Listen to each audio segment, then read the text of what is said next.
to the All Things Mentoring Lounge, given to you, presented by the International Mentoring Community. I'm Dr. Stephen Hobbs. I am the Director of Certification with and joining me today is... I'm Doug Lawrence, and I am the Director of Education and Outreach. So welcome everyone. And today we've got, I would call it more like a checklist presentation, Doug. I don't know how you'd see it, but someone asked us about what are the main requirements of a mentor moving into a mentoring arrangement. So Doug and I got together and said, hey, why don't we tackle this one? But we'll do it more like a checklist, go over these 7 points. And then what we can do is in future issues, future presentations, is actually go into them a little bit deeper and richer, and maybe even have some experts along the way. So with that, Doug, is there anything of importance that you want to share at the very beginning of the video about mentoring in general, or just anything? Because I know you got something coming up in January. That's my hint to you. Okay, I forgot to read the cue cards, but that's okay. So yes, in January 17th, we launch my second book, and the book is entitled "You Are Not Alone," and it's a book that focuses on mentoring as part of the support structure for mental health and mental well-being. So pretty excited, pretty pumped about doing that.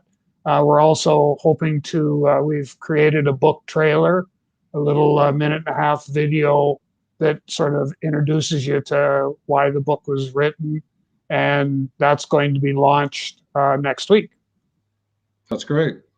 And I wanted to get it in without letting you know that I was going to ask you to do it, because I just wanted to get the feelings. And I think, folks, you can tell he's pumped about having this coming out. So this is wonderful. I'm looking forward to seeing what happens with the book. It's his second one. He wrote one called Gift of Mentoring. So Doug, we'll be talking more about, we'll probably dedicate a show to it. So that's your forward hint. Okay. That we're going to come talking with you. So that's great. Okay. So in today's video live stream here, we're going to be looking at the 7 requirements to establish an extraordinary mentoring arrangement. And those requirements, as I mentioned in the open, has a little bit of a checklist feeling to them.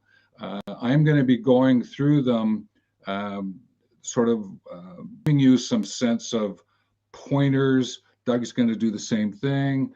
And then if we pick up any comments that are coming in on the chat, we'll answer those. But at any time, you can jump in, and maybe we can bring you in, or we'll certainly bring up your question on the feed.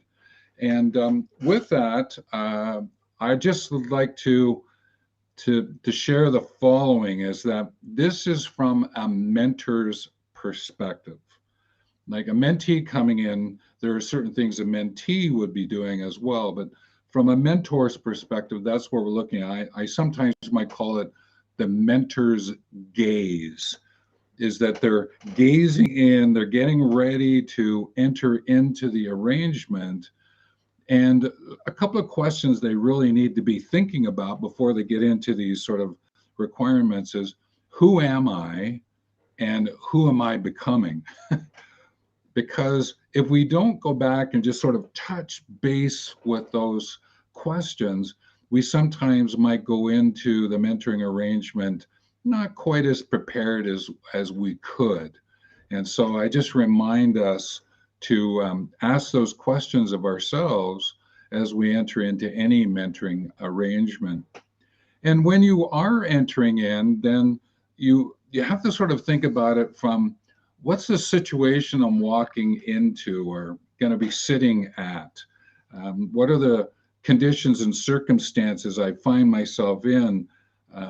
What boundary might I put around this arrangement, or bracket, depending on the language that you prefer, So what you're doing is you're sort of walking in and saying, okay, what is my perspective? What am I gazing at before I sort of really get into it?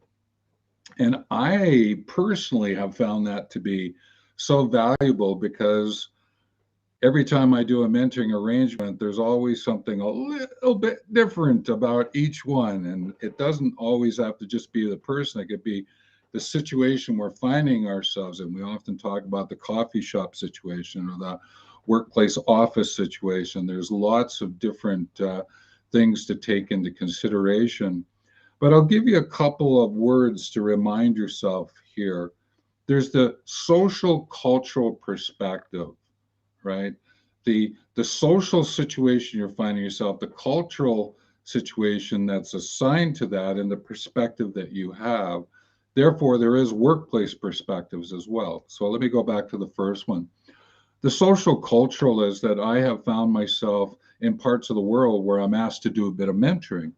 And I have to really think through is that I'm not at home, I'm not in my home base, I'm in another country. And what does that mean? And I sometimes have to just click in and think through what's taking place. I remember having a conversation with someone, and I forgot that okay, it was a younger woman who was sitting there having the conversation with me, and I hadn't really done a great introduction for myself. I just thought, okay, it's because I'm doing the mentoring session. We're ready to go. The person had come into the room and they had asked me to help her out around something to do with team development. And I just went into it way too quick. And I had that look that was coming back to me. And I'll always remember the face of that young woman. She's looking at me going, what's going on here? It's sort of like I didn't prepare the setting, catch the social cultural aspects of what's going on. I just jumped in, and I'll forever remember that face, young woman, and I thank her for doing it with me. Any comments that you have about me just setting it up before we sort of jump into things? The only thing is just be mindful of bias. So Yes. having preconceived notions going in that this is what I'm going into and this is how it's going to unfold when that may not be the case. So bias is definitely, one thing that we all need to be mindful of. Which is a great point, is always check your assumptions, beliefs, sort of from the inside out, and always check your opinions and perceptions from the outside in. So that when you're walking in, it's a great point. And I think you can find a bias in these 7 requirements. There's always a bias that's associated with that. And actually, I think it might be worth us having a deeper dive into the world of bias at some point in time, Doug. What do you think? Mm-hmm. Yeah, I think so. Yeah. Yeah. Yeah, I've been a lot of, there's a little sidebar, folks, collecting a lot of what are the different kinds of bias that influence us when we get together, and you can apply them to mentoring, to the workplace, social, cultural settings as well. So we'll certainly dig into that. But there's something also I would just set it up before we get into the first requirement.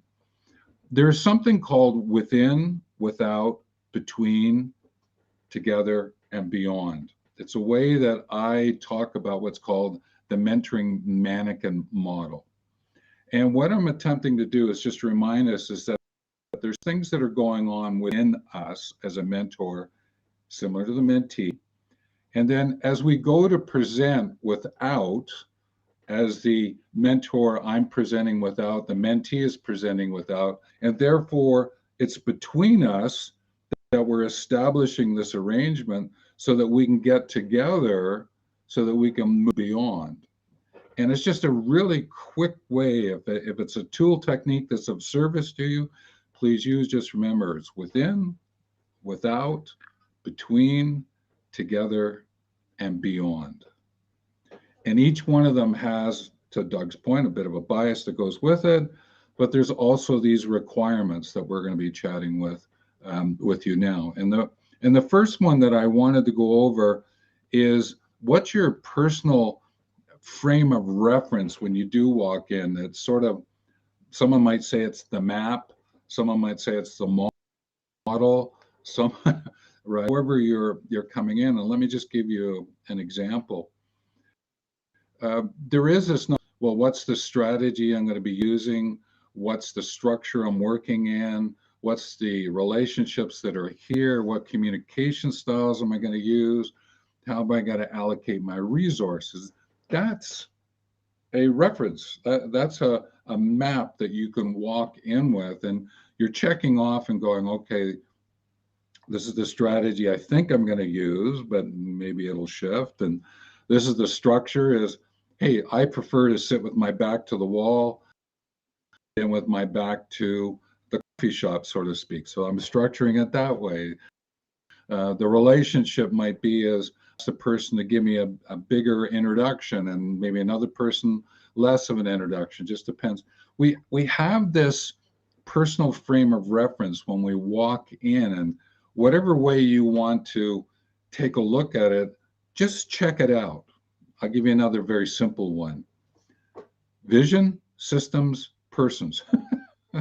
What's the vision of this mentoring arrangement, right? What's the systems I'm going to use, and who's here? Who am I? Who's the person I'm interacting with? That's a frame of reference that is required as you move in to establish your mentoring arrangement. Any thoughts you want to add to that from your deep practice, Doug?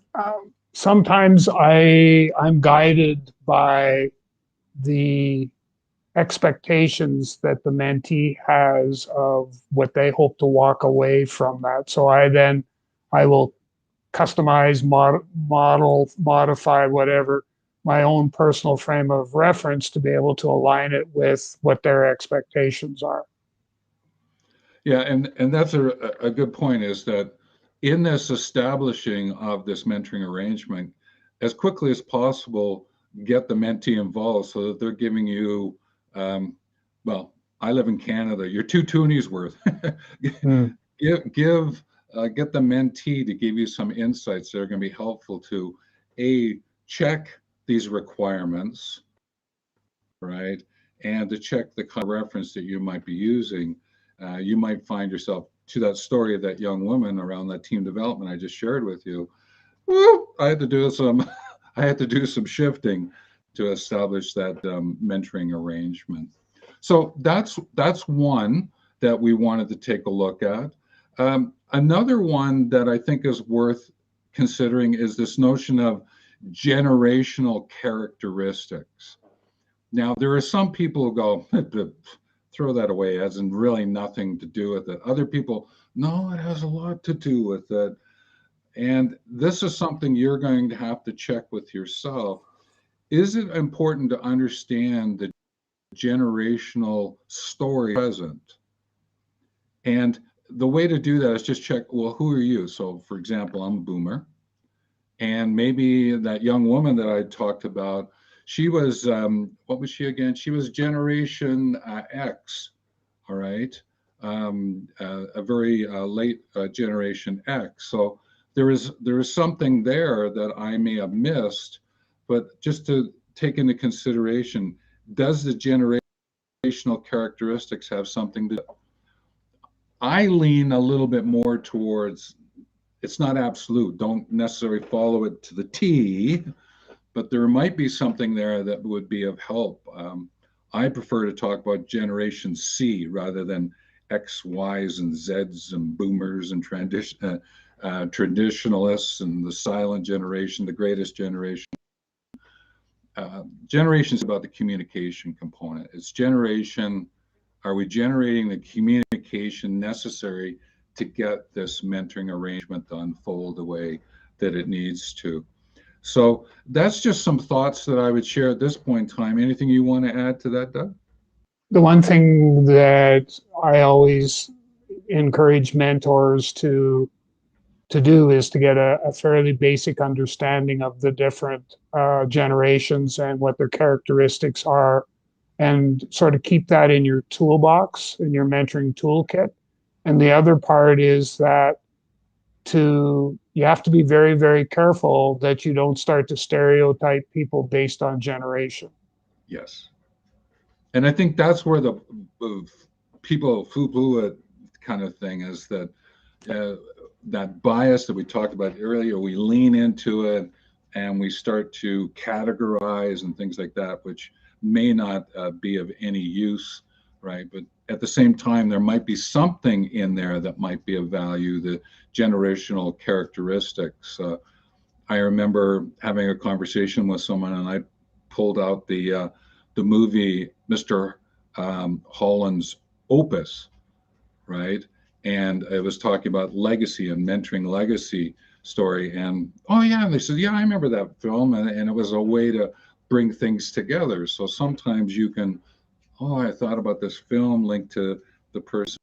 That, oh, okay, and you might be some support there. So that's the second one. All right, is the generational characteristics. The third one that we have to be alert to is personal identifiers and orientations. And what I'm getting to there is when we first walk in, you might say, well, I'm the mentor, you're the mentee, or you might use protege or learner or apprentice, whatever names that you might identifiers you might place there. I tend personally, I tend not to use that language if I can. I attempt to get to it. Well, if I was working with Doug, it would be, well, Stephen and Doug, all right, and we're interacting because I want to get to that two-way trusted relationship as quick as I can.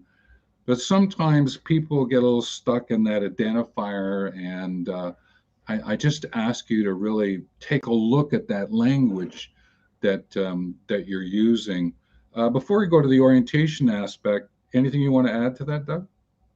The only thing I usually suggest to people is just choose your words wisely, because that can shape the outcome of that mentoring arrangement. Yes. Yeah. And for some people, they don't want to be called a mentee. The learner's okay, but don't call me a mentee, right? Yeah. So we have to understand that. The orientation aspect of this is, taking a look at personabilities, right? Now we can take all kinds of personality, I call personality, but the notion of the personability, who are you? Um, I know that there's personality dimensions, DISC, all these kind of things. And sometimes people come in and they might introduce themselves, or you as a mentor might ask a person, well, be a little conscious of that. And so you don't classify someone, put them in a bit of a pigeonhole, or think about IQs and EQs and UQs and YQs, all of those kind of classifications. And we have to start paying attention to orientation around gender and how people want to be referenced, and race. We've got to start thinking more about that so that as we take it in, we start to understand and listen for that as well. And this is where the open-hearted, wholehearted conversation with the mentee, protege, apprentice, at the very beginning is come to understand the orientation that the person would like to enter into the conversation, to look at what might be the identifiers that fit for that person. And I think that that's so helpful in today's world, because there's a lot more the mentor and other gazes looking at our arrangements, our relationships, and how we interact with one another. Any thoughts there, Doug? No, I you touched on pretty much everything that I was kind of pondering. So no, I don't. Yeah. The these first ones that I've shared with you, all right, is sort of the first three, okay. And Doug is going to share a little bit more around the next four. And what we're doing is we're diving deeper now into the practice. If you think of the first three as sort of a good setting, a situational assessment about what's going on and who is there from you. But as we dig into the arrangement and setting it up, Doug's going to help us here with these ones. So the 5 sustainable elements of the mentoring arrangement. Doug, share away. Yeah. So what I did for this was to capture the 5 sustainable elements, was to do some reflection on my practice of mentoring and also some of the research and stuff that we have done on that. And we've already touched on some of these. So the first of the 5, actually I have 6 sustainable elements, but the first one is open communication. And so when you take a look at, we talk about the definition of mentoring, of effective mentoring, as a two-way trusted relationship where both the mentor and the mentee learn and grow together from the aspect of personal and professional growth. And so what drives a lot of that is the whole open communication piece, is to be able to feel comfortable enough to be able to communicate, but also to have the tools to be able to actually communicate effectively as a mentor. And so that can be, active listening. So listening and hearing, listening for trigger words. That can be a whole bunch of different aspects of communicating, but it's done in the context of a safe and trusted environment. So therefore we can have that open communication. Any comments? I agree wholeheartedly. Okay. Again, bringing that word in, that the open, the wholehearted communication is so important. What you're sharing.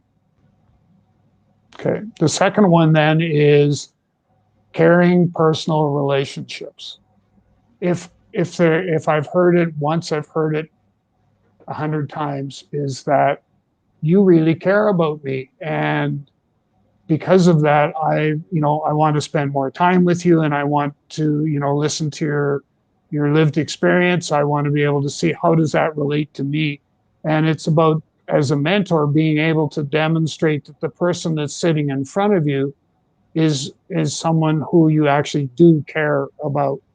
And I will, especially when I'm starting to sort of have a conversation with somebody and I'm getting a sense that there may be some mental health issues or challenges, that is where it's really important to be able to demonstrate that you do actually care, and that, it's not sort of a fleeting relationship where, oh, well, there's this and this and this and this that you need to deal with, and, away you go and deal with it and that sort of thing. That doesn't work. And you need to really, truly, deep down, when we talk about deeper, richer mentoring experience, you need to actually care at that same level. Thoughts? No, keep going. Just keep going. Packing them, and I think what people are going to notice is the nestedness. One fits into the next one, fits into the next one. So why don't you just do them all, and then I'll jump in, because I think I think people need to hear it from you, this, because of the deep practitioner that. So the third one is mutual respect and trust. And I'll give you an example. I was working with a young person, and we met at his place of employment over the lunch hour, and I had devoted time to set aside to spend some time with him to help him deal with some of his challenges and that he was dealing with. And out of the blue, he just says, "Excuse me, but I have to go to the washroom," gets up and disappears, and I don't see him for the rest of the time that we had allocated. So when I take a look at that, I respected him enough to show up and to be willing to commit to the journey that we were going to go on. I trusted that he was going to be able to do the same sort of thing, only to find out that that wasn't the case. And so then what happens when that takes place is then you're left with, do I continue to pursue this relationship? Do I go back to the program manager and say, this isn't going to work and I need somebody else to be able to work with, where I can provide that deeper, richer mentoring experience? So mutual respect and trust is paramount as a mentor is making sure that you've got that in place. The next one that I want to touch on is goals and challenges. And when I talk about goals and challenges, I'm not coming at it from a coaching perspective. I'm coming at this from asking the question, what is it that you hope to achieve on a personal basis first? And then secondly, on a professional or career development and all of that sort of thing on that basis. Because we do need something to work towards. I do need something that I'm going to be able to challenge you as a mentee or apprentice, whatever term you want to use. I do need something that I can challenge you so that I can help you develop or enhance your critical thinking skills. And that's really important in that part. So goals and challenges, remember that it's not from a coaching perspective, it's more so from a developmental perspective and helping that person grow on a personal and professional basis. The next one is independence and collaboration. And as a mentor working with a mentee, I want to make sure that the relationship that we have is collaborative in nature. In other words, we're both learning and developing and growing together. So we're collaborating on what that journey looks like. And yet each one of us has some level or some form of independence that we get to exercise as part of that relationship. So independence and collaboration are really two key points as well. And finally, the last one, which is my one I snuck in under the wire, is passion and inspiration. I need to be passionate. And you mentioned earlier about, giving me the opportunity to talk about my book and how the passion and all of that comes through just when I get to talk about it. And it's the same sort of thing in a mentoring relationship is the two of you need to have that collaborative discussion going back and forth. You need to inspire each other. And as a result of that inspiration, you're sharing that passion. And each one of you will grab onto that and will make that mentoring relationship a lot more deeper and a lot more richer. Those are the six that I had pulled together. So I snuck one in. So again, as you think about sort of like a checklist and to establish, these are things to be thinking about as you start moving in and you start getting past the who am I, the within, without, and you're starting to establish the between. These are the things to start talking about, which then pulls out what are the three phases of a mentoring arrangement to be thinking about in terms of looking at what are they, Doug? So here I'll share this little tidbit just before I get into the three, but I've done lots of research, lots of reading, and there's all kinds of different models out there of the different phases. And so what I did right from day one when I first started my journey as a mentor, as an effective mentor, was I said, what makes the most sense? That's very common sense approach. What is very simplistic? What can I do, or what analogy can I use to reflect the three phases? And so what I've done is, and what I use with a lot of people is, I use a house, the building of a house. And so the first phase in a mentoring arrangement is the trusting phase, where I build my foundation. So the foundation that the house is going to sit on. I do the same sort of thing in a mentoring arrangement is I I build a foundation based on trust. And so then the second part is now I've got my walls up and my house is becoming something that there's a practical usage I can have of that house. That's the learning and development phase of a mentoring arrangement. That's where, as I like to refer to it, that's where the heavy lifting in the mentoring arrangement for both the mentor and the mentee is going to take place. And so that's the learning and development phase. And by now you can picture, here's my house, it's on a solid foundation built on trust. The walls are up, the roof is up, everything. It's habitable now that I can now go into that house. But as with a house is no different than a relationship, you need to do maintenance on that house every so often. The soffits need to be fixed, or the eave troughs, they need to be addressed, or you need a new furnace, or you need something, you need to provide maintenance on that house. Your mentoring arrangement or relationship is no different. You need to care, feed, and nurture that relationship. And you'll get to a point where you'll make a decision, the two of you together in a collaborative approach. You'll say that I don't think we need to meet every week now. We can go to every 2 weeks, or we can go to once a month. I have some that I still stay in tune, in touch with, that we touch base every year at Christmas time. We send each other a card and say, how's it going? Do we need to get together for a coffee over the holiday season or sometime afterwards? But we're maintaining that relationship. And so from my perspective, those three phases are the trusting phase, the learning and development phase, and the maintenance phase. And sometimes you can use the past, present, future. You can use pre, during, post.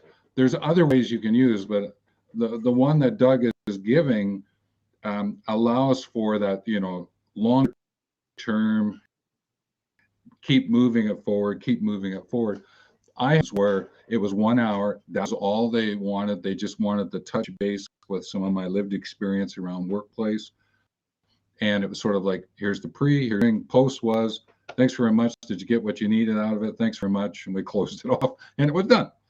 And we have to recognize is that there is some kind of phasing that does go on here. So thanks for that. But there's another topic, well, two more to go. This notion of what are the administrative boundaries. All right. Now I'm thinking, one of them is going to be record keeping, documentation. There's an element of that, of which there's pros and cons to that one, because Doug can certainly share. But where were you going to go with the administrative boundaries? What were you going to share today?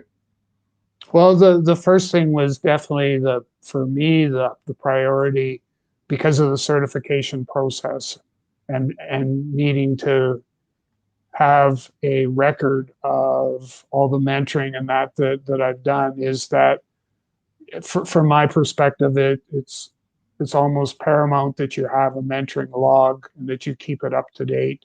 And when you go through and you fill it in, you make sure that you maybe use trigger words in the narrative part of the log, so that they help trigger your memory as to what took place in that mentoring session, without getting into having your log saturated with a whole bunch of confidential information that you don't want shared with anyone else. So, the primary one there is definitely the mentoring log. One of the other things that I'm finding in some of the stuff that I'm doing is, from a mentor's perspective, is that you may or you may not be hamstrung in how effective you're going to be based on the administrative or the structure of the mentoring program that's being implemented or put into place in an organization. So I remember one particular organization that was building a mentoring program, and they had their documentation was in excess of 80 pages of documentation. Yeah. No mentor on this earth today is going to sit down and read 80 pages of documentation. And there were all these little bells and whistles and hoops and hurdles you had to jump through in order to get there. So the big thing that I took away from that was, I actually went and said, that's what you've got? Okay, well, take a look at this. And I had, once again, created a mentoring program that addressed the structure and a whole bunch of things, but it was kept very common sense approach to mentoring and to what the organization's needs were and what the people in the organization were, not making it something that was administratively restrictive, that wasn't going to allow for any of that. So those would be the two main things that I wanted to touch on, was definitely the log, because we're going through a time here where people are starting to become interested in the mentor certification, and the log is really important, especially if you're looking to go down the competence path. And then I'm also experiencing with my practice some folks that are trying to, build the Taj Mahal when they don't really need the Taj Mahal. Yeah. Well, I'll add to that is that what we're sharing, these 7 mentor requirements, can be like a checklist. Keep it recorded as you walk in, because that's that pre. Remember, I shared in terms of the phase. Sometimes it's good just to take note of what you are thinking prior to going in, so that when you do get in and you start to deeply and richly establish it, you can come back and go, oh, hang on a minute, I got to have to challenge myself on this. I may have skewed myself here, or this bias came in, or whatever. And that adds to the mentoring log, right? For later on, the reflection in and reflection on is important. And that's why Doug and I are going to type this up a little bit looking like a checklist that you can use. It will be available through the website, International Mentoring Community, and you can find it attached to the blog. We will put a blog up, and we will mention it wherever you find the show more notes on this video as well. So I just wanted to acknowledge that that's why we're doing the checklist style today, is to add to this administrative requirement, so you have something to work from as you move forward. Do we go to the last one? Yeah, and the last one is the predetermined milestones throughout the mentoring arrangement. And that's, for me, that's a good mentoring practice, is to have that conversation and to be able to identify what are the milestones that we're going to work together to achieve during the time frame that we have this mentoring arrangement in place. So is that, what part of that is personal growth? So dealing with my self-esteem, self-confidence, self-doubt, self-worth, all of those things, versus, is that dealing with, I aspire to be a team lead in the organization, and how am I going to get there? And so establishing milestones that you can sort of check in with each other to say, are we both getting value from this mentoring arrangement, or do we need to adjust or modify that in order for us to be able to achieve those milestones? And it's milestones, goals, challenges. It can be all nested together, quite nicely, actually. So, yeah, thoughts? No, I agree. And sometimes for the joke of it, it could be kilometer markers. Yeah, Joke, bad joke, folks. I get it. All right. yeah, But milestones, kilometer markers, you need that at the beginning, just so that you have some sense, okay, of the stepping stones that you're going to be. As you get in, those can shift, right? We understand they can shift, but to have something to work from at the very beginning to establish the mentoring arrangement is important to work from. So I'm hoping that these 7 mentor requirements to establish an extraordinary mentoring arrangement are of value to you. We will create that checklist, be available to you, and you can use it in your administrative documentation, your mentoring log, just as you can use it to set up the mentoring arrangement that you're going to go into. And we encourage you, if there are things that you edit in terms of add, alter, or delete, let us know. That's why it's a community. We want to learn from you in terms of what's working, what's not working. All right, maybe if we're a little off to the side and we need to be brought back a little bit. Again, that's what the community is about. That's what we're attempting to do here to help one another. So with that, I'm just going to remind you to comment, like, and share, and subscribe, ring the bell, especially if you're over on YouTube. And if you find this on Facebook, then you can like it and comment there, but come back over to YouTube and do it there as well. That would be greatly appreciated.